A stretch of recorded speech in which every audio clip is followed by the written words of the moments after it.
Toll gate దగ్గర CCTV ఫుటేజ్లో నిన్న కొన్ని ఎక్స్పోజర్స్ పెట్టి రాత్రి ఒక వీడియో రిలీజ్ చేశాను. సేమ్ అదే షర్ట్తో అన్న కొన్ని పిక్స్ వీడియోస్ ఉన్నాయి, అవి చూడండి ఒకసారి.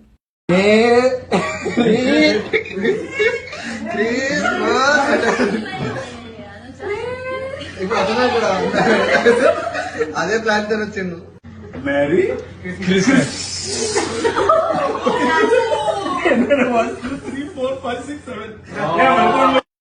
చలాన్ వెబ్సైట్లో ఉండే ఫోటో చూడండి. ఆయన కాళ్ళు ఎంత లీన్గా ఉన్నాయి. ఆయన పొట్టిగా ఉంటారు, అంత కిందకి కాళ్ళు ఉండవు. ఆయన ఫిజిక్ అలా ఉండదు.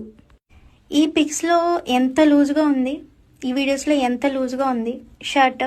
ఆయనకు అంత చెస్ట్ లేదు, ఆయనకు పొట్ట లేదు.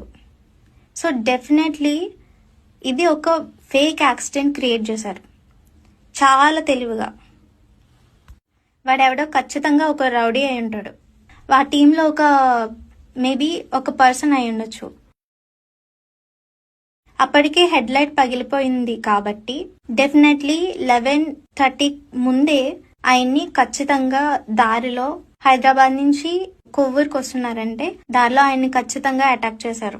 ఎందుకని మొత్తం సీసీటీవీ ఫుటేజ్లు అన్ని తీయట్లేదు, పొద్దునుంచి ఈవినింగ్ వరకు ఎందుకు తీయలేదు? అక్కడున్న పాస్టర్స్ కానీ ఎవరైతే పోరాడారో ఎందుకు దాని విషయమై పోరాడలేదు? ఇప్పుడు హార్డ్ డిస్క్లో మొత్తం అన్ని తీసి మొత్తం మాయించేసి ఉంటారు, ఎవిడెన్సెస్ అన్ని తీస్తుంటారు. ఇప్పుడు కుటుంబ సభ్యులు కేసు పెడితే ఇది అలా ఇన్వెస్టిగేషన్కి వెళ్తే ఇది ఎక్కడికో వెళ్ళి మొత్తం వెనుకున్న శక్తులు వాళ్ళందరూ బయటకు వస్తారని